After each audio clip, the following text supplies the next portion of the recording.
Hello बच्चों, कैसे हो आप सभी लोग? आई होप आप बहुत अच्छे होंगे और मैं भी बहुत अच्छा हूँ। सो दोस्तों, यहाँ पे कुछ दिन पहले मैंने सीए फाइनल का जो है स्टडी प्लान डाला था 3 मंथ्स का, और मेरे प्यारे सीए इंटर के स्टूडेंट्स ने भी कहा था कि सर क्या हमारे लिए आप स्टडी प्लान दे सकते हो आने वाले 3 मंथ्स का? तो दोस्तों, मैं आपको बता दूं कि जो सीए इंटर स्टूडेंट जनवरी 26 एग्जाम के लिए अपीयर होने वाले हैं, या सीए में इंटर स्टूडेंट दिसंबर 25 एग्जाम के लिए अपीयर होने वाला है, तो मैं इस वीडियो में आपका कंप्लीट स्टडी प्लान आपको बताने वाला हूं। तो ये वीडियो आप एंड तक जरूर देखिएगा। ये वीडियो डेफिनेटली आपको एग्जाम के लिए हेल्प करेगा और आपको एक प्रॉपर गाइडलाइन प्रोवाइड करेगा। दोस्तों, मैं मानता हूं कि अक्टूबर थोड़ा फेस्टिवल सीजन है और आपका मूड थोड़ा फेस्टिवल मनाने का ज्यादा है, लेकिन मैं आपको बता दूं कि ये मंथ ही आपके लिए क्रुशियल है। जो स्टूडेंट जनवरी 26 एग्जाम के लिए फर्स्ट टाइम अपीयर होने वाले हैं, दोनों ग्रुप के लिए, उनके तो अभी क्लासेस खत्म होने में हो गए। ओके, अब उनका बहुत क्रुशियल टाइम है दोनों ग्रुप को अगर मैनेज करना है, और जो स्टूडेंट यहाँ पे एक ग्रुप ही देना चाहता है, तभी ये मंथ बहुत क्रुशियल है, गेम चेंजर है। ओके, यही मंथ ऐसा मंथ है कि जो आपका रिजल्ट लगा सकता है, इसलिए ओके, मानता हूँ दिवाली टाइम है, फेस्टिवल टाइम है, 2-3 दिन से ज्यादा ओके फेस्टिवल को मत देना और अपनी पढ़ाई का कंप्लीट अच्छे से प्लान बनाना। चीजें हाथ से नहीं फिसलनी चाहिए। अगर समय हाथ से फिसल गया तो हाथ में कुछ नहीं बचेगा। इसलिए दोस्तों, ओके देखो, आपका प्लान कैसे होना चाहिए, थोड़ा बहुत मैं आपको गाइड करूंगा, और स्पेशली जीएसटी के बारे में जो है आप ध्यान से सुनिएगा। नाउ, पहला आपका सवाल है, पहले कुछ छोटे-छोटे सवाल आपके ले लेता हूँ और उसके बाद में हम आगे बढ़ेंगे। पहला सवाल है कि सर, जनवरी 26 एग्ज़ाम के लिए ओके अमेंडमेंट्स, तो आपको ये बता दूँ कि जनवरी 26 एग्ज़ाम के लिए जो अमेंडमेंट्स है, तो लगभग वही सारी अमेंडमेंट्स है जो सितंबर 25 एग्ज़ाम के लिए थी। बस 1-2 कुछ चीज़ें ऐड हुई है। ओके, जो स्टैट्यूटरी आपकी अपडेट्स आई है, तो मैं आपकी अमेंडमेंट्स आने वाले 2-3 दिन में अपलोड कर दूँगा। तो yes, stay tune with my YouTube channel think just think Vishal sir, और डिस्क्रिप्शन में जो टेलीग्राम चैनल लिंक है, वो टेलीग्राम चैनल लिंक ज्वाइन कर लेना, मस्ट मस्ट मस्ट, क्योंकि उसमें ही सारी आपको अपडेट अपडेट आने वाली है। ओके, तो चलो, अमेंडमेंट वीडियो आपको आ जाएगा, कुछ नहीं, ये 1 से 1.5 घंटा रहेगा, और अमेंडमेंट कुछ ऐसी मेजर अमेंडमेंट्स नहीं है। अगर कोई ये सवाल पूछ रहा होगा कि जब जीएसटी रिफॉर्म 2.0 हमारे जनवरी एग्जाम को या दिसंबर एग्जाम को अप्लीकेबल है क्या, तो नहीं, ऐसा नहीं है। ये जो भी अमेंडमेंट जीएसटी रिफॉर्म 2.0 में आए, ये मई 25 के लिए अप्लीकेबल रहेगी। और आपको ये बता दूं कि जीएसटी में सिर्फ रेट्स के चेंजेस हुए, और रेट हमें एग्जाम में नहीं पूछते हैं, और बाकी जो रूल्स और नोटिफिकेशन की चेंजेस है वो जस्ट 6-7 अमेंडमेंट्स है। तो जो मई 26 के लिए अपीड होने वाला है, वो डरना मत, मई 26 में हम कवर कर लेंगे, अमेंडमेंट्स में बहुत अच्छे से कर लेंगे। अभी तो हम बात कर रहे हैं जनवरी 26 एग्जामिनेशन के लिए, तो जीएसटी रिफॉर्म 2.0 आपके लिए अप्लीकेबल नहीं है। ओके, नाउ अब दूसरी बात है रैपिड रिवीजन। सर, आपका रैपिड रिवीजन कब आता है? जनरली मैं रैपिड रिवीजन जो लेता हूँ वो तो रिजल्ट आने के बाद लेता हूँ, लेकिन आपके डिमांड पर यस, रैपिड रिवीजन जो है मैं अभी स्टार्ट करने वाला हूँ, और वो स्टार्ट हो रहा है हमारा 10th ऑफ अक्टूबर से। सुनिए मेरी बात, 10th ऑफ अक्टूबर से हमारा रैपिड रिवीजन आ रहा है। देखो बेटा, एग्जाम का पूरा सपोर्ट वी स्मार्ट एकेडमी के सारे फैकल्टी से आपको बहुत अच्छा मिल जाता है। ओके, और हम जो है, जब तक आप यहाँ पे पढ़ाई करते हो एग्जाम की, तब तक आपको पूरा सपोर्ट रहता है, और आपका ड्रीम है एग्जाम में पास होना, और ये ड्रीम आपका अचीव करने में वी स्मार्ट आपको पूरा साथ देगा। ओके, तो रैपिड रिवीजन हमारे सारे फैकल्टीज का आएगा। बूस्टर प्रैक्टिस बैच भी आपके सारे फैकल्टीज का आपको मिल जाएगा। तो जहां तक जीएसटी की रैपिड रिवीजन की बात करते हैं, तो जीएसटी का रैपिड रिवीजन जो है 10th ऑफ अक्टूबर से हमारा चालू होगा। मैं आपको एक बहुत अच्छा प्लान बना के दे रहा हूँ कि कौन सा टॉपिक कब करना चाहिए, सो दैट आपको हेल्प हो रिकॉल करने के लिए। तो ये प्लान मैं थोड़ा आगे बताऊंगा, मैंने कंप्लीट आपका प्लान बनाया हुआ है, मेरी रिवीजन का प्लान बनाया हुआ है, तो ये आपको आगे देखने मिल जाएगा। ओके, तब तक मेरे साथ जुड़े रहिएगा। उसके बाद में बात करते हैं बूस्टर प्रैक्टिस बैच का। तो दोस्तों, बूस्टर प्रैक्टिस बैच में कह दूं, ये बहुत सी बार क्या हो जाता है, मैंने बहुत सारे स्टूडेंट्स के ये प्रॉब्लम्स देखे कि सर, हम पढ़ तो लेते हैं, क्वेश्चनर भी पढ़ लेते हैं, 1-2 बार क्वेश्चनर पढ़ लिया सर, लेकिन सर लिखते नहीं आ रहा है, या सर हमने कुछ क्वेश्चंस लिख के देखे तभी भी एग्जाम में नहीं लिखते आता है। ओके, तो ये जो आपके प्रेजेंटेशन स्किल्स के प्रॉब्लम है, ओके, ये प्रॉब्लम इंटर लेवल पे बहुत जरूरी है सॉर्ट करना। ओके, तो मैं तो सबको ही करूंगा कि ये बूस्टर प्रैक्टिस बैच जरूर कीजिएगा। तो अब ये बूस्टर प्रैक्टिस बैच जो है मैं कब लेने वाला हूं, तो ये मैं लेता हूं, ओके, ये आपका होगा 10 to 15 नवंबर के आसपास।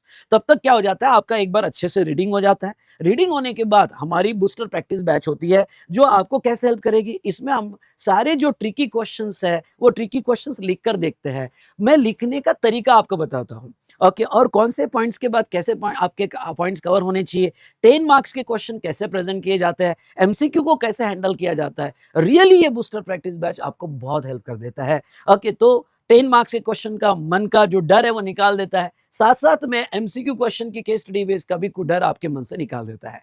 तो ये बूस्टर प्रैक्टिस बैच जो होगी 10 टू 15 नवंबर के इन बिटवीन स्टार्ट होगी। ये अराउंड हमारी 25 टू 30 आवर्स की होती है। ये और डेली जो है 2 आवर्स या 2.5 आवर होगा, तो ऐसे समझ लो कि 15 दिन में ये बूस्टर प्रैक्टिस बैच हमारी खत्म हो जाएगी और रियली आपको जो है ये हेल्पफुल रहेगी। तो दोस्तों मैं आपको बता दूं, बूस्टर प्रैक्टिस बैच जो है ओके, इसके बारे में डिटेल वीडियो मैं बाद में दूंगा, नवंबर के फर्स्ट वीक में दूंगा, वो जरूर देख लेना। Stay tune with my YouTube channel think GST think Vishal sir. और हाँ, डिस्क्रिप्शन में जो टेलीग्राम चैनल है वो टेलीग्राम चैनल जरूर ज्वाइन कर लीजिएगा, क्योंकि मैं टाइम टू टाइम आपका वहीं अपडेट करते रहूंगा। तो चलिए दोस्तों, ये तो था regarding to booster practice batch. फिर आता है सुपर 30 क्वेश्चंस। अब एग्जाम के 15 दिन पहले आपने क्वेश्चन देख लिया वगैरह, पर एक होता है कि सर कुछ ऐसे क्वेश्चंस बताओ ना जिसके ऊपर हमने ध्यान देना चाहिए और एग्जाम में वो आ सकते हैं। तो ऐसे सुपर 30 क्वेश्चन मैं सिलेक्ट करता हूँ जिसपे ज्यादा आपने एम्फोसाइज करना चाहिए और एग्जाम में एक्सपेक्टेड होते हैं। तो वो क्वेश्चंस का भी वीडियो आपको जो है दिसंबर फर्स्ट वीक में आ जाता है। तो इस तरह से मेरा कंप्लीट आपको सपोर्ट होता है। अब देखो आपका ओके, आपके पास टोटल कंप्लीट 3 मंथ्स है, और ये 3 मंथ्स का प्लानिंग आपका कैसे होना चाहिए थोड़ा मैं आपको बताना चाहूंगा। मैंने क्या किया, यहाँ पे एक आईसीएआई का पेपर एनालिसिस किया है और उसके बेस पर आपका स्टडी प्लान बनाया है। और देखो वीडियो एंड तक जरूर देखिएगा, क्योंकि आखिरी में मैं आपका जो रैपिड रिवीजन का प्लान है, जो वीडियोस रैपिड रिवीजन के वीडियो मेरे रहेंगे, उसका कंप्लीट शेड्यूल देने वाला हूं, इसलिए आखिरी तक जुड़े रहिएगा। तो देखो मैंने पेपर एनालिसिस किया है। जो न्यू सिलेबस जो 24 मई 24 से अप्लीकेबल हुआ, ये न्यू सिलेबस में मैं आपको ये बता देना चाहता हूँ कि पेपर स्ट्रक्चर कैसा होता है। जैसे टैक्सेशन आपका पेपर 3 होता है, सुनो, टैक्सेशन आपका पेपर 3 होता है ग्रुप 1 में, जिसमें 30 मार्क्स के एमसीक्यू होते हैं और 70 मार्क का डिस्क्रिप्टिव होता है। अगर बात हम इनकम टैक्स की करें तो यस 50 मार्क्स का जो सेक्शन ए होता है। मैं आपको बता दूं कि यहाँ पे सीए यश खंडेलवाल सर का बहुत अच्छा स्टडी प्लान इनकम टैक्स का आपको आएगा, और वो किस तरह से आपको सपोर्ट देंगे उसका भी वीडियो आएगा। तो stay tune with our V Smart Academy YouTube channel, और आपने टेलीग्राम चैनल जो मेरा ओके यहाँ पे ज्वाइन कर ही लिया होगा या कर लेना। तो इसमें यस सर भी आपको बहुत अच्छा गाइड करेंगे कि ये 3 महीने आपने इनकम टैक्स के लिए कैसे इफेक्टिवली यूज कर लेना चाहिए। आपने कहीं पे भी क्लास लगाया होगा, लेकिन देखो बेटा, एक टीचर गाइड करता है तो वो बहुत पूरी एनर्जी डालता है, पूरा एनालिसिस करता है और आपको गाइड करता है, सो दैट आपका टारगेट सही जगह लगे। तो यस यस सर का भी वीडियो आएगा। हम बात करें इनडायरेक्ट टैक्स की, तो वो 50 मार्क्स का होता है, जिसमें जी 15 मार्क्स के एमसीक्यूज होते हैं और केस स्टडी बेस्ड एमसीक्यूज होते हैं। ओके, तो केस सिनारियो बेस्ड एमसीक्यूज होते हैं, जोसली अब एमसीक्यू भी पूछने का स्टाइल मोस्टली लिमिट बेस्ड, बहुत सी बार जहां जहां लिमिट है उसमें वो होते हैं। अच्छा, एमसीक्यू क्या होता है? एमसीक्यू नथिंग बट तुम्हारा डिस्क्रिप्टिव का कैलकुलेशन के आंसर्स होते हैं। मतलब अगर डिस्क्रिप्टिव क्वेश्चन पूछा जाए तो तुम्हारे जो आंसर्स आएंगे उसके ऑप्शंस आपको दिए होते हैं। तो यस, एमसीक्यू पे भी आपने प्रैक्टिस करना चाहिए। सर हम एमसीक्यू कैसे करें, कहाँ से करें? तो मैं आपको कहूँ क्या, ज्यादा ओके कंटेंट मटेरियल यूज मत करो एमसीक्यू के लिए, जो इंस्टीट्यूट का मटेरियल है वो यूज करो। और बूस्टर प्रैक्टिस बैच में हम इंस्टीट्यूट के ही कुछ सिलेक्टेड एमसीक्यू डिस्कस करेंगे। थोड़ा मैं आपको आदत लगाऊंगा कि एमसीक्यू को कैसे आपने हैंडल करना चाहिए। उसके बाद में जहां तक है डिस्क्रिप्टिव क्वेश्चन पार्ट 2, ओके, यहाँ पे सेक्शन बी होता है और ये 35 मार्क्स के डिस्क्रिप्टिव क्वेश्चंस आपको आते हैं। जैसे क्वेश्चन 1 आपका क्वेश्चन 5 जीएसटी का क्वेश्चन 5 जो होता है वो आपको कंपलसरी क्वेश्चन होता है, और 6 to 8 के बीच में आपको एक ऑप्शन मिल जाता है, एंड आउट ऑफ 3 आपको 6, 7, 8 यानी 3 में से 2 आपको सॉल्व करना होता है। क्वेश्चन नंबर 5 जो कंपलसरी क्वेश्चन होता है, इस ये मोस्टली कंप्यूटेशन ऑफ जीएसटी यानी नेट जीएसटी कैलकुलेशन, यानी जो हमारे 10 मार्क के क्वेश्चंस होते हैं, ओके, आउटवर्ड सप्लाई की डिटेल्स अलग अलग, और उसके बाद में आईटीसी के क्रेडिट, तो नेट कंप्यूटेशन ओके या कंप्यूटेशन ऑफ वैल्यू पे होते हैं। जनरली ये क्वेश्चन नंबर जो पहला होता है ओके 10 मार्क्स का और 5 मार्क्स का, इसमें जो कॉम्बिनेशन में एडजस्टमेंट आती है, न्यूमेरिकल होता है, रिमार्क्स आपके बहुत इंपॉर्टेंट हो जाते हैं। तो ये जो है ना, इतने चैप्टर्स जो है, supply, composite supply, mix supply, RCM, ECO, value of supply, exemption, place of supply, ITC, composition, levy, ये चैप्टर के ओके एडजस्टमेंट्स इस क्वेश्चंस में पूछी जाती है, जो न्यूमेरिकल क्वेश्चंस होते हैं। ओके 10 और 5 15 मार्क्स के लिए। तो दूसरा होता है क्वेश्चन नंबर 6 जो 5 मार्क्स का होता है, और यहाँ पे अगेन न्यूमेरिकल या केस स्टडी बेस्ड क्वेश्चन होते हैं, और चैप्टर लगभग वही होते हैं जो ओके यहाँ पे मैंने ली है, मतलब सप्लाई पे या कंपोजिशन लेवी, आरसीएम, आईटीसी, और मोस्टली देखा गया पिछले 3 एग्जाम में प्लेस ऑफ सप्लाई पे कंटिन्यूअस क्वेश्चन पूछ रहे हैं। इसलिए प्लेस ऑफ सप्लाई चैप्टर बहुत इंपॉर्टेंट है, क्योंकि प्लेस ऑफ सप्लाई कर एडजस्टमेंट 10 मार्क्स से क्वेश्चन में भी आ जाती है, और इधर एक separate case study based question आ जाता है कभी कभी प्लेस ऑफ सप्लाई पे। नाउ क्वेश्चन नंबर 7, हाँ, अब question number 7 registration, invoice, payment of tax, return, account records, TDS, TCS. और क्वेश्चन नंबर 8 जो है e way bill, invoice, RCM, okay, and यहाँ पे थोड़ा बहुत कभी कभी सप्लाई पे या वैल्यू ऑफ सप्लाई पे पूछ लेते हैं। तो ये मैंने पेपर का एनालिसिस किया है, जो मैं आपको ये शीट शेयर करूंगा। आपको ये कहाँ मिलेगी, तो टेलीग्राम चैनल अगर आपने ज्वाइन कर लिया तो उसमें ये पीडीएफ मैं शेयर करने वाला हूँ। टेलीग्राम चैनल में जाएगा, ऊपर पिन किया हुआ है वन स्टॉप सॉल्यूशन लिंक, वो पिन जो one stop solution link for inter मैंने किया हुआ है, वहां जाइए, आपको सारे एग्जाम सपोर्ट मटेरियल आपको वहां मिल जाएगा। ये भी पूरा कंप्लीट स्टडी प्लान आपको वहां पे मिल जाएगा। ओके, तो मैंने इसमें एक एक स्टेप एक्सप्लेन किए कि ये जो चैप्टर्स है, ITC, value of supply, time of supply, supply, composite mix supply, exemption, TDS, TCS, RCM and eco. Okay, अब क्या करना कि ये चैप्टर जब आप पढ़ने बैठोगे, ओके, तो ये चैप्टर आप थ्योरी रट्टा मारने के हिसाब से मत पढ़ना। क्यों? क्योंकि ये चैप्टर पे ओके क्वेश्चन 5 और क्वेश्चन 6 जो पूछते हैं, ओके, पूरा न्यूमेरिकल पूछते हैं, तो इस पे ज्यादा से ज्यादा आपको प्रॉब्लम सॉल्विंग प्रैक्टिस और कंपटीशन बेस्ड क्वेश्चंस आपको ज्यादा करना है। ओके, और कुछ केस स्टडी हो स्पेशली सर्कुलर से रिलेटेड। ओके, जब भी आज तक केस स्टडी पूछी गई तो वो सर्कुलर पे पूछी गई, तो जो ये चैप्टर्स के सर्कुलर है उसको एक जगह एक बुक में लिख लेना। ओके, सारे सर्कुलर नोट डाउन कर लेना, सो दैट क्या हो कि अगर कोई भी सर्कुलर पे क्वेश्चन आ जाता है तो आपको सॉल्व करने में आसान होगा। आपकी प्रिपरेशन स्ट्रेटेजी कैसी होगी, आपने बुक और चार्ट बुक कैसे पढ़ना चाहिए और क्वेश्चन सॉल्विंग करने कैसे करना चाहिए, ये मैंने दिया है यहाँ पे। उसके बाद में place of supply, composition, levy और रजिस्ट्रेशन, ये 3 ऐसे चैप्टर है जिसके ऊपर case study based, interpretation of law और mostly case situation based question, यानी केस स्टडी बेस्ड क्वेश्चन इसके ऊपर पूछते हैं।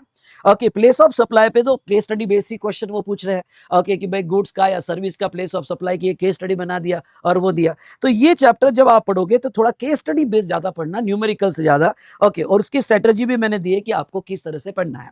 ख्याल रखना, ये स्ट्रेटेजी में मैंने ये कहा है कि जब भी आप क्वेश्चनियर सॉल्व करने बैठो तो क्वेश्चनियर में सबसे पहले पास एग्जामिनेशन क्वेश्चंस, आरटीपी के क्वेश्चन और पहले पास एग्जामिनेशन क्वेश्चन अच्छे से कंप्लीट करना।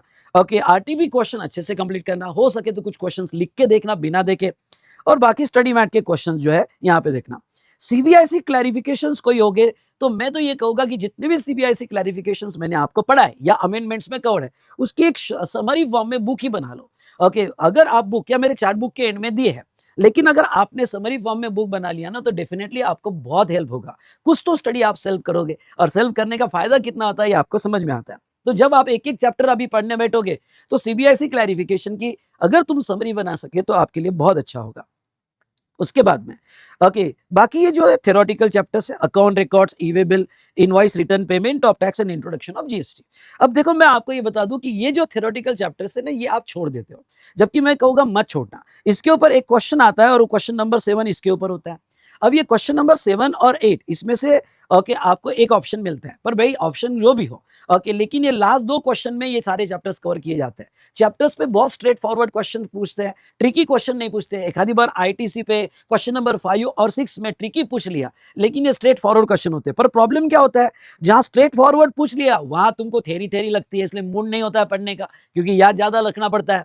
ओके, और जहां ओके तुमने बहुत ज्यादा पढ़ा है वहां ट्रिकी पूछ लिया, जहां कॉम्पिटिशनल है गलतियां हो गई, तो इसमें क्या होता है, तुम्हारे मार्क्स चले जाते हैं। जबकि मैं कहूंगा कि आईडीटी बहुत स्कोरिंग है और जीएसटी में आप बहुत अच्छा स्कोर कर सकते हो।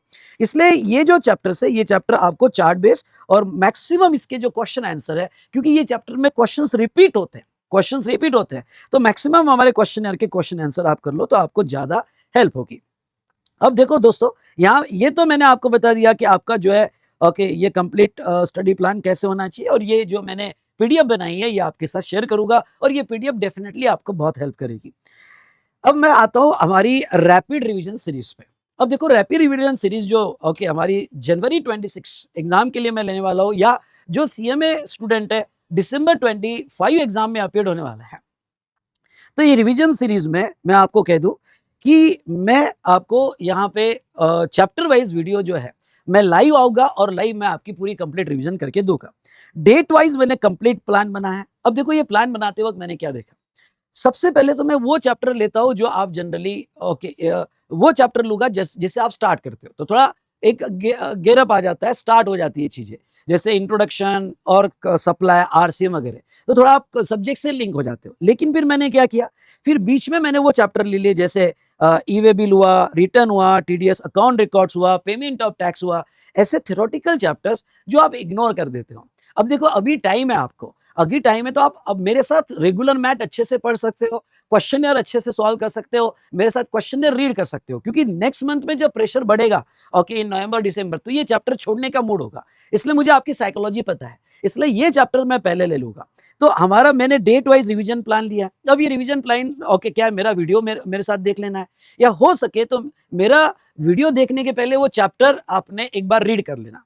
चैप्टर पूरा स्टडी मैट से रीड नहीं हुआ तो एटलीस्ट चार्ट बुक तो भी रीड कर लेना, तो आप कनेक्ट हो जाओगे। अब उस कनेक्ट होने के बाद जब आप मेरा रिवीजन वीडियो देखोगे तो आप फुल कॉन्फिडेंस में आ जाओगे। ओके ये सारे रिवीजन वीडियो लाइव हो गए। ओके और अब जब आप कॉन्फिडेंस में आने के बाद तो स्टेप्स कैसी होनी चाहिए। ओके मेरी ये डेट के पहले आप आपने चैप्टर रीड कर लिया, उसके बाद में नेक्स्ट जो है ओके आपने मेरा रिवीजन वीडियो देख लिया, और उसके बाद में आप क्वेश्चन बैंक देख रहे हो। ओके क्वेश्चन बैंक के कुछ क्वेश्चन सॉल्व करके देख रहे हो। अगर आप स्ट्रिक्टली ऐसे स्टेप फॉलो करोगे तो देखो ओके मैं यहाँ पे 29 अक्टूबर तक आपके लगभग 9 चैप्टर्स कवर कर लूंगा विथ ओके और विथ 3 टेस्ट। मैं टेस्ट भी लेने वाला हूँ आपको, आपके साथ मैं क्वेश्चन बैंक शेयर कर दूंगा और उसका जो है आंसर शीट भी आपको शेयर कर दूंगा। ये सारा मैं आपको टेलीग्राम चैनल पे शेयर करूंगा। ओके ये मेरा टेलीग्राम चैनल आपने ज्वाइन कर लेना जो डिस्क्रिप्शन में दिया है।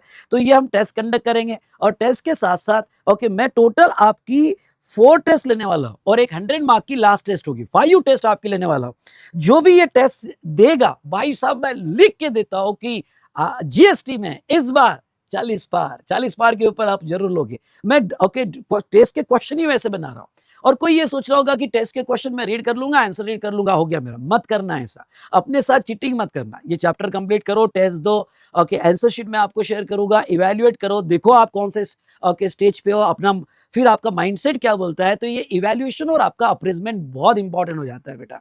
ओके सो चलिए नाउ इसके बाद ओके टोटली 6 चैप्टर्स जो है, ये 6 chapters okay time of supply, value of supply, input tax credit, exemption, registration, invoice और प्लेस ऑफ सप्लाई। ये चैप्टर का रिवीजन जो है ओके हम जो है एग्जाम के बाद सॉरी रिजल्ट के बाद यानी सितंबर बैच के स्टूडेंट का रिजल्ट आ जाएगा और रिजल्ट के बाद इसका रिवीजन लेंगे, जो मैं डेट आपको अपडेट कर दूंगा। सुनिए मैं डेट्स आपको अपडेट कर दूंगा यहाँ पे, तो वो मैं रिवीजन ले लूंगा।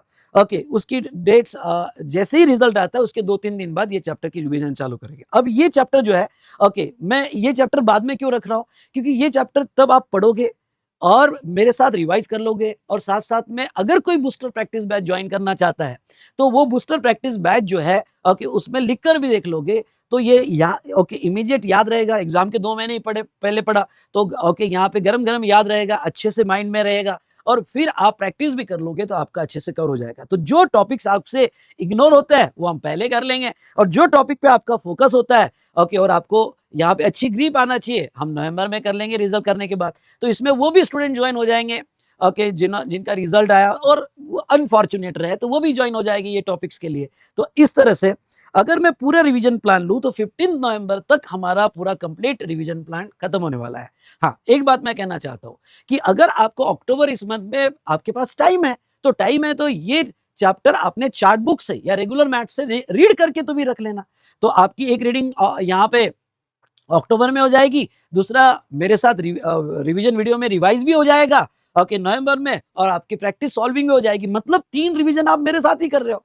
ओके तो बाकी चैप्टर्स तो मैं करवा रहा हूं आपसे, ये चैप्टर भी जो है आपने रीड करके रख लेना अगर आपके पास टाइम है, या फिर इन बिटवीन इनकम टैक्स का रीडिंग करके रख लेना, सो दैट कि नवंबर में कम से कम इनकम टैक्स को टाइम दो और जीएसटी को आप अच्छे से दो जो आपको लिए स्कोरिंग रहता है टैक्स पेपर में, और साथ साथ में आपको ये टेस्ट भी कंडक्ट की जाएगी। टोटल आपकी जो टेस्ट होगी 5 टेस्ट होगी, और 5 टेस्ट में मैं इस बार बहुत अच्छे से पेपर डिजाइन कर रहा हूं। एक्सपेक्टेड क्वेश्चन आपके एग्जाम में क्या आ सकते हैं उसके हिसाब से टेस्ट पेपर में मैं क्वेश्चन ले रहा हूं। सो दोस्तों ये था मेरा रैपिड रिवीजन प्लान, ये आपको मैं शेयर कर दूंगा ओके टेलीग्राम चैनल में वन स्टॉप सॉल्यूशन लिंक, और वन स्टॉप सॉल्यूशन लिंक में okay study plan and revision plan, एक टाइटल दिखेगा आपको, उसमें बहुत सारा मटेरियल आपको आने वाला है, एक टाइटल दिखेगा study plan and revision plan, उसमें ये शीट शेयर हो जाएगी।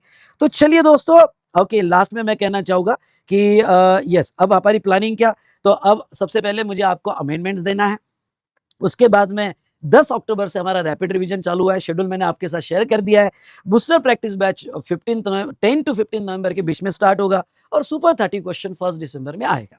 अब कुछ स्टूडेंट्स का ये भी क्वेश्चन आ सकता है ओके कि सर क्या आपका न्यू मटेरियल मैंने एक 2024 में बैच किया था ओके और आपका जो है अभी नया मटेरियल आया हुआ है जो आपने अभी 25 में मटेरियल दिया है जिसमें 1 बुक, एक ही कॉन्सेप्ट बुक है, एक ही क्वेश्चनर है और एक ही चार्ट बुक है। तो क्या ये सेट फॉर सेल अवेलेबल है? ओके बिल्कुल बेटा ये सेट फॉर सेल अवेलेबल है जो कंप्लीटली अमेंडेड है। तो जिन्होंने 1 डेढ़ साल पहले क्लास किया है तो भाई 2-3 अटेम्प्ट की अमेंडमेंट्स आ जाती है तो ये बुक सेल के लिए अवेलेबल है और ये कोर्स बाय कर सकते हो। लेकिन मैं आपको कहूँगा सिर्फ कॉन्सेप्ट बुक बाय मत करना क्योंकि क्वेश्चनर भी पूरा रिफाइन हुआ है और क्वेश्चंस टैग हुए हैं कॉन्सेप्ट बुक में, तो दोनों आप बाय करते हो। चार्ट बुक के साथ चार्ट बुक भी नया दिया है, थोड़ा साइज कम करके और पूरा नया डिजाइन करके दिया है। तो अगर आप तीनों बाय कर लेते हो तो आपको डेफिनेटली इसका हेल्प होगा। तो चलिए दोस्तों आई होप आपको जो है पूरी गाइडेंस मिल गया होगा। आप अपनी पढ़ाई अब चालू कर देना। ओके कुछ दिनों में आपको इनकम टैक्स का भी स्टडी प्लान आ जाएगा। Stay tune with V Smart Academy YouTube channel, also my YouTube channel think just think Vishal sir, और टेलीग्राम में जो चैनल है ओके इसको तो आप ज्वाइन ही कर लीजिएगा क्योंकि सारी अपडेट्स आपको यहाँ मिलने वाली है। So thank you so much. मिलते हैं अमेंडमेंट्स में आपको। ओके अमेंडमेंट्स के अपडेट 1-2 दिन में आ जाएगी। ठीक है, डन। Thank you.